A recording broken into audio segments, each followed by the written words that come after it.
అంబేద్కర్ గారు చెప్పిందేంటి? ఆర్థిక నేరస్తుడైన జగన్మోహన్ రెడ్డి చేసేదేంటి? మద్యపానం అలవాటుతో ప్రజలు నైతికంగా పతనం కావటాన్ని ప్రభుత్వం నిరోధించాలి. ఎక్సైజ్పై తనకున్న అధికారాన్ని అందుకే వినియోగించుకొని ఆదాయాన్ని వసూలు చేసుకోవడానికి కాదు, మద్యపానాన్ని దురవ అలవాటుల నుంచి ప్రజలను విముక్తి కలిగించాలని అంబేద్కర్ గారు చెప్తే జగన్మోహన్ రెడ్డి గారు చేసిందేంటి? మద్యపానాన్ని దశల వారీగా నిషేధిస్తానని చెప్పి అధికారంలోకి వచ్చారు.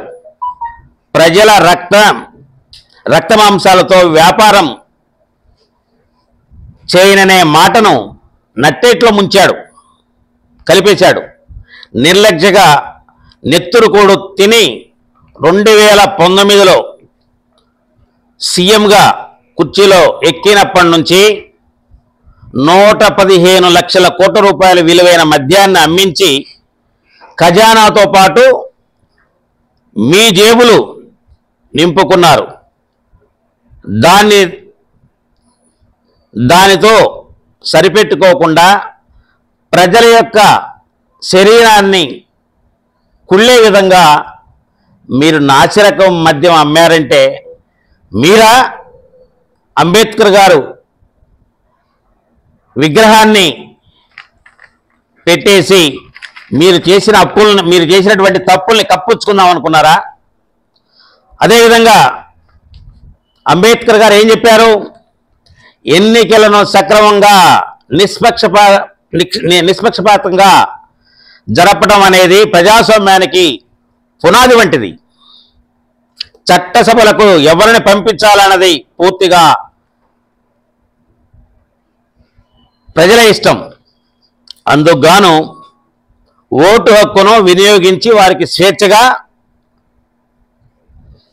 ఓటు వేయించాలి. కానీ మీరు చేసిందేంటి? ఓటర్ల జాబితాలో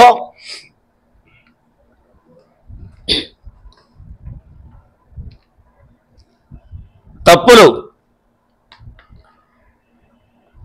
తెలుగుదేశం పార్టీ కార్యకర్తలు కార్యకర్తల ఓట్లను సానుభూతిపర ఓట్లను గంపగుత్తగా తొలగించే కుట్రలు చేశారు. వైకాపా వర్గీయులకు మాత్రమే ఓటు హక్కు ఉండాలన్నంత మాత్రాన ప్రజాస్వామ్యాన్ని పొట్టన పెట్టుకున్నారు, పన్నాగాలు పన్నారు. ప్రజలు మిమ్మల్ని చేత్కరించుకుంటున్నారు.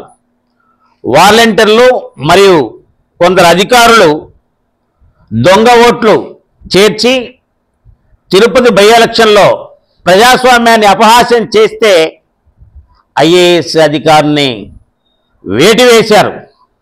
ఇదా అంబేద్కర్ గారు చెప్పింది? ప్రజాస్వామ్యాన్ని ఈ విధంగా అపహాస్యం చేయమన్నారా? అందుకోసమేనా మీరు ఈరోజు విగ్రహం పెట్టి మీరు చేసిన తప్పులను కప్పిపుచ్చుకోవాలనుకుంటున్నారా?